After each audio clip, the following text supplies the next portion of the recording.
everybody. Welcome back for more Hawk Blogger Mornings. I am Brian Nemhauser. You can find me on Twitter and Instagram at Hawk Blogger. And it's emergency pod time. We haven't had one of those for a little while, but this is a worthy cause.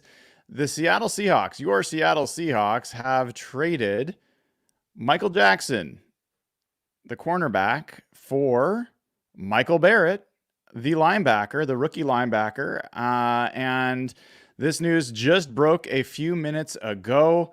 And very interesting on a number of levels. I'll break it down for you here in a moment. Couple things to just be aware of. Obviously, this is something that if you've been listening to not only this show, but our mock draft madness that we did, that Jeff Simmons and I did, that Nathan Ernst and I and Jeff did, all the draft coverage that we provided, Michael Barrett was a name that we discussed quite a bit. And I don't know if anybody liked Michael Barrett quite as much as Griffin Sturgeon liked Michael Barrett, but he also was on the show, talked about him a fair amount. Greg Cosell, if you know Greg Cosell, who's done great film study, he was watching Michigan film because he, I think, was looking at Junior Colson and evaluating him and evaluating some of the players on the Michigan defense. And he couldn't take his eyes off Michael Barrett. He was like, I remember hearing him, I think it was on the Ian Furness show, and I'll try to find the sound another time, but he was glowing about Michael Barrett. Now, Michael Barrett was drafted in the 7th round, pick 241. So why is that the case? Because Michael Barrett is very small. He's 6 feet. He's 239. He's a small guy from a athletic profile standpoint. He's not the most athletic dude. And what I think you're going to find with Michael Barrett is this guy is incredibly sound in his football. He is a really solid coverage linebacker, and he is a physical tackler. And I think, as most of the people in chat have already talked about, Mike Macdonald knows him well. He coached him at University of Michigan. Michael Barrett has played in this defense and understands what's required to play in this defense. And the Seahawks, again, if you've been listening, what have I told you? I have told you to look out for a trade with the Carolina Panthers. I've told you multiple times to look out for a trade with Carolina Panthers because Dan Morgan is a disciple of John Schneider. They trust each other. And because the Panthers have some needs where the Seahawks have strengths. I'm not convinced this is the last deal between the Panthers and the Seahawks. I talked about the Panthers being a potential candidate for Seattle to do a trade with for the linebacker spot months ago. And the reason being is their cornerback position is pretty thin. It's a challenging position for them. And the Seahawks have a lot of depth there. And at the end of camp, they have even more depth. They know what they've got there. And the Panthers have some interesting linebacker options. I thought Shaq Thompson might be a guy. Now, he's on the older side, so I'm guessing maybe that wasn't exactly what Schneider and McDonald wanted.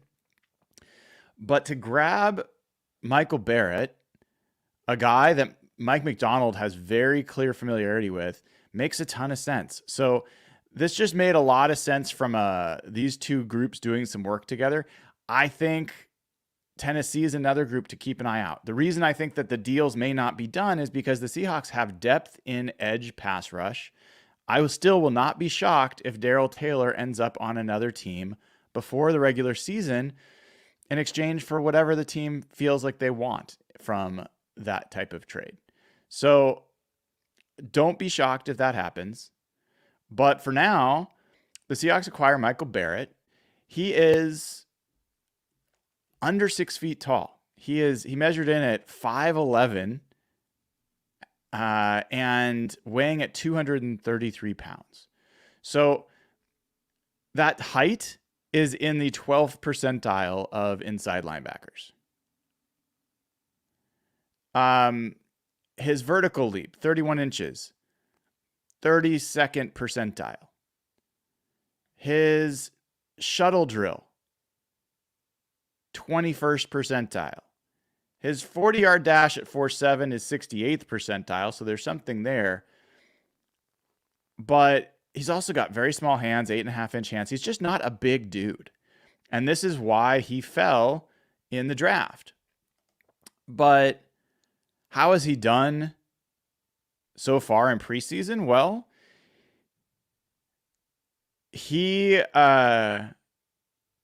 done pretty darn well. He's played in 2 games, both the games, first against New England, second against the Jets. He played 10 snaps in the first game, 17 snaps in the second game. And his first grade against New England was 69.7.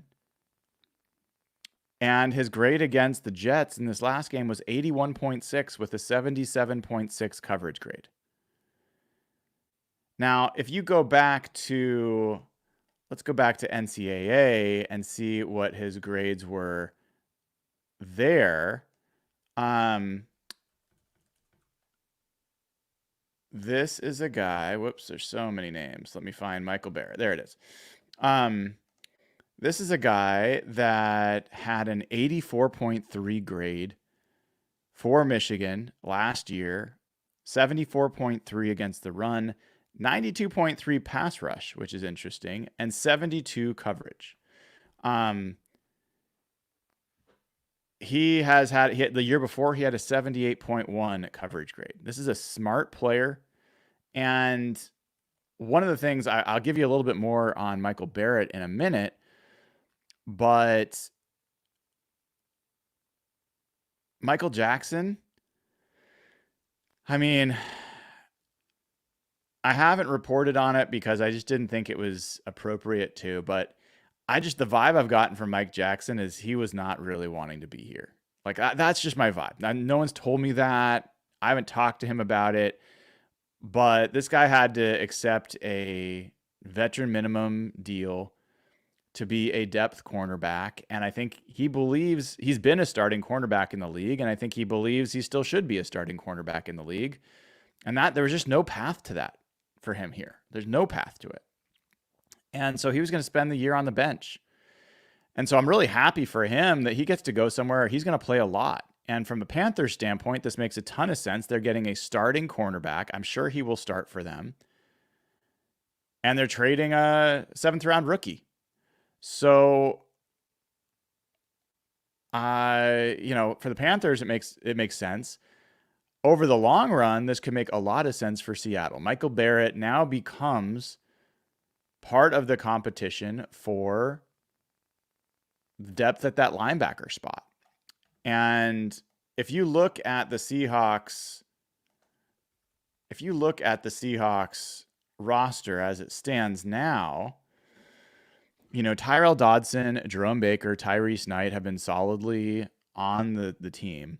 And then you've got John Radigan and Patrick O'Connell, who both played pretty darn well in this training camp and in the preseason.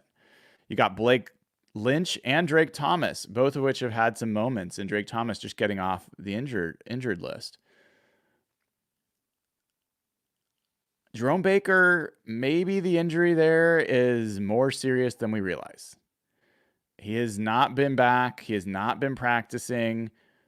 And it was reported yesterday, so I can say it. It was reported yesterday that, while he had done some on-field work 2 days ago, yesterday he was back in street clothes. And so maybe there's something there, and they feel like they might need to start him on IR. I mean, I don't know if that's true, but maybe that's something to wonder about.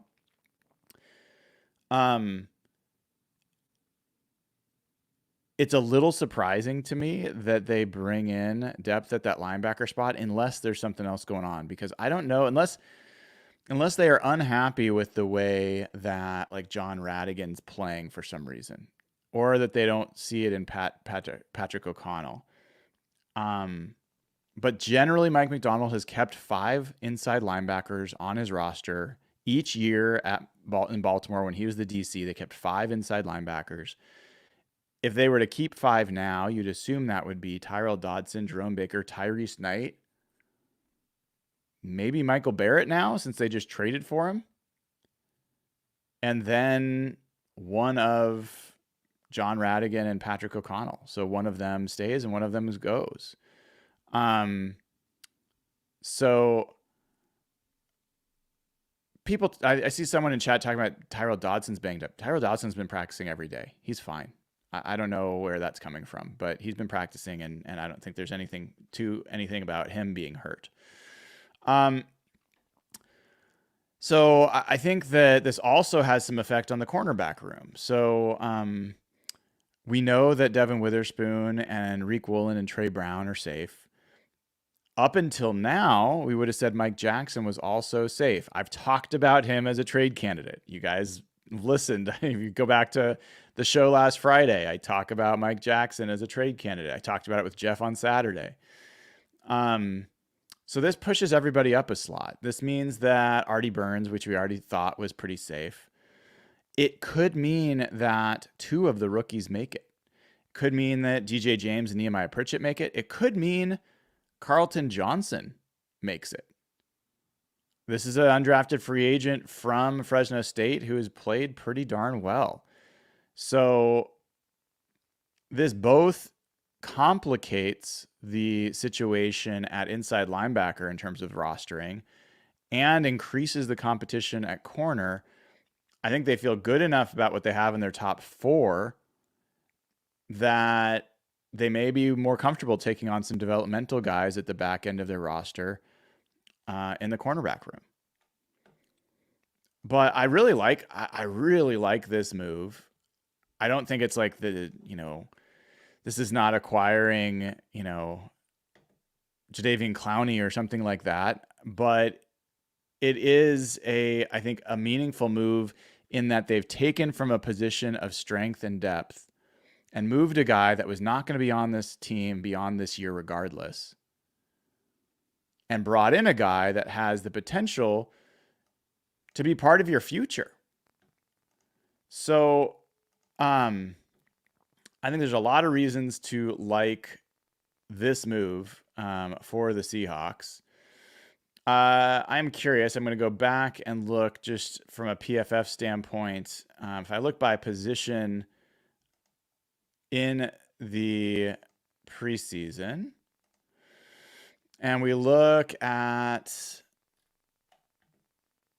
linebacker grades, and we look at guys that have been drafted this year, Michael Barrett is the 5th highest graded linebacker of the rookies in the NFL this preseason so far. So you never know what that's worth, right?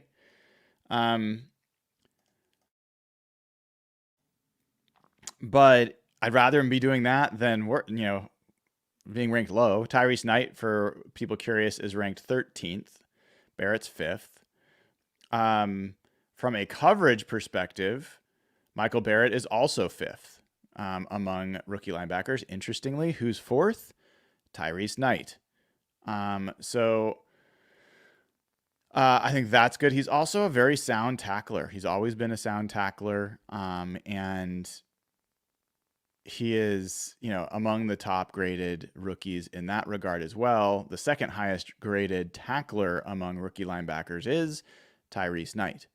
So you now have the potential, at least, just the potential. It doesn't mean this is what's going to happen, but it's the potential that you have 2 rookie inside linebackers who can eventually be your starting linebacker duo.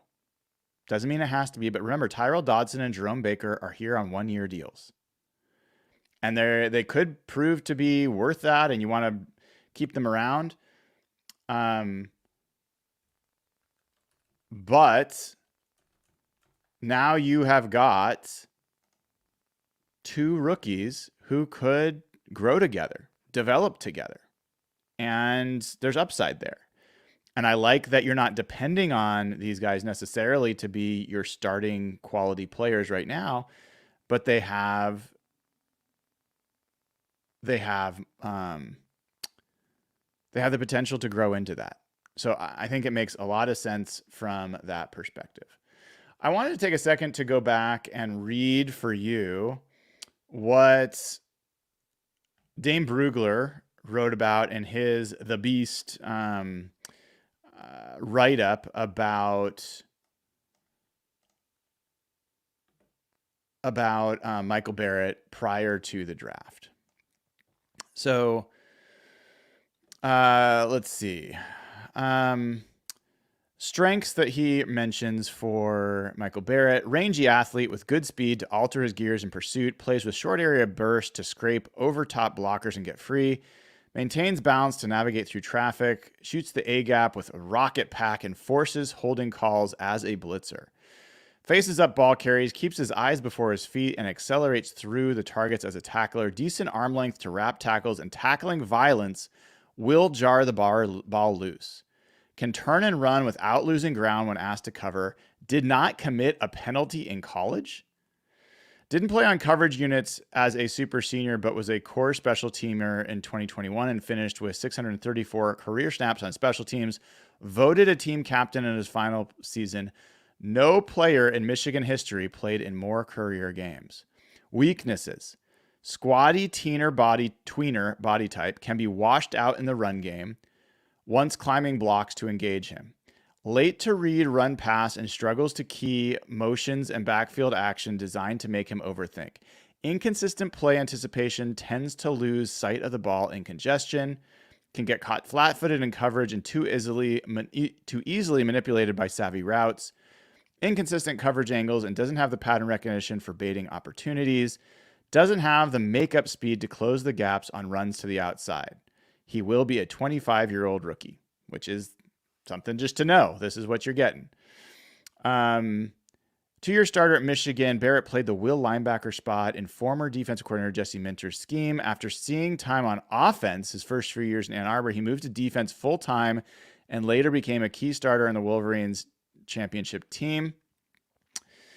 Although he will get stuck on blocks when engulfed, Garrett plays surprisingly well through contact and is a powerful strike-through tackler. He's an outstanding blitzer and can survive as a hook curl dropper in coverage, which is interesting. That's where Griff will tell you they're struggling right now, but he will struggle to match in man coverage in the NFL. Overall, Barrett doesn't have the size teams desire in base defense and lacks playmaking reaction time, but he plays fast and physically with forceful demeanor. He's a bargain bin version of the Kansas City Chiefs' Nick Bolton and has the talent to earn a role on special teams. So that is his profile on Michael Barrett. I'll read you the PFF draft profile. As a former All-State quarterback in high school, Barrett has a natural feel for the game, though overall anticipation could be better. His feel for where blockers are going to be is smooth. His downhill speed is adequate, but that mainly comes from good burst. His long speed at the NFL level is an issue. As a blitzer, he brings a pop at contact with a high motor to get to the quarterback. His biggest detractor is his overall size. Though he understands run fits, he is too easily blocked by guards. He's a very good football player, has a great feel for the game, where the ball's going and how to make an impact. Good blitzer. His size is a concern. He can be overpowered by pulling guards. Really what you're getting here, folks, and if you're listening, you're getting a guy that sounds like a nickel backer, right? Like, keep him off the field to some extent in early downs. Don't ask him to be your biggest run defender, but he's available as a blitzer. He's available as a curl hook defender, and is a very solid, smart football player. He was in the 93rd percentile in grade playing in the slot. So he has played in the slot quite a bit. 77th percentile of grade in the box. So some interesting pieces there. He was tied for 21st in college football among linebackers in coverage stops with 15 last year. So again, particularly talented coverage backer. His pass rush win rate was 23%, which ranked 12th among all college backers. I mean, there's hundreds of these guys. So, when you're talking about ranking 12th or 21st, that is quite high. Most of his snaps came as a Mike backer, kind of middle of the defense, but he did get a number of snaps in the slot. Bottom line for PFF is he's a natural football player, but he's tough to find a home for in the NFL because he's too small for linebacker, but not athletic enough to play safety. Projects as a special teams ace with some defensive responsibilities in dime situations. So that is what other people have to say about Michael Barrett. And, from an athletic perspective, he's just not going to pop. But as a football player, he likely will. And nobody's going to know better whether or not he can play in the NFL than Mike Macdonald. So if you've got Mike Macdonald saying, I know all of his strengths and weaknesses, I've been watching my linebackers play this entire camp. I've been watching Baltimore Ravens linebackers play for the last few years and years before that. I know what it takes to play linebacker in my defense in the NFL. John Schneider, I'm excited about adding this guy. Then we should be excited. There's nobody else. Everyone can be negative about this outside. Oh, Mike Barrett, 7th round pick, whatever, is too small. That doesn't make a lot of sense to me because Mike Macdonald has more information to make this decision than anybody else. So I think it's a big addition, a smart addition, and a good move for the Seahawks. I do see a Panthers fan in here. Justin Bryant, welcome. I'm always happy to have fans from other bases here. How's Michael Jackson? So I'll give you my quick read on Mike Jackson. Michael Jackson is a big physical cornerback, plays with a nasty demeanor, can hit hard, just tough in general. I think he can be decent in coverage, but he's just not a top shelf coverage corner. So there will be times where he is getting picked on a little bit, where, teams are able to complete passes and he's in reasonably close coverage, but not close enough to actually make the tackle. I think he's not so great, especially on crossing, lateral patterns. So crossing patterns, I think he struggles a little bit more, but he's a decent player. I think he is a above average starting cornerback, and PFF has really liked him more than I like him even over the years.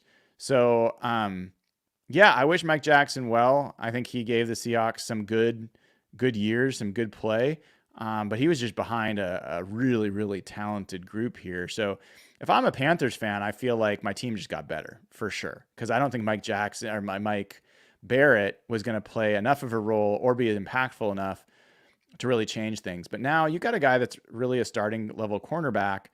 For the Seahawks, it makes sense to get rid of him because he just had no future with this team and he was blocked. He was just not even going to see the field, most likely, in Seattle. So I think this is a good trade for both teams, and that's why it happened. And that's why Dan Morgan and John Schneider are going to, be able to make deals like this over the years. So, with that, I'll probably wrap there because I got to get to practice and make sure that we are able to ask Mike Macdonald about this move and other things once we get there. So I got to run. But if you haven't given the show a like and click subscribe, please do. Also, make sure that you go to ftnfantasy.com, use promo code HAWKS, and you will get access to 15% off Stats Hub DVOA rankings. You can find out how Mike Jackson did. You'll find out more about all these players, all these numbers, and get you ready for your fantasy football drafts. So ftnfantasy.com, promo code HAWKS, gets you less than $8 a month. It is well worth it. It will probably earn you back that money quite easily in your fantasy football leagues and maybe in betting if you're a sports bettor. All right, folks, thank you so much for tuning in. I will have more for you later today. Appreciate all of you. I am Brian Nemhauser. You can find me on Twitter and Instagram at HawkBlogger.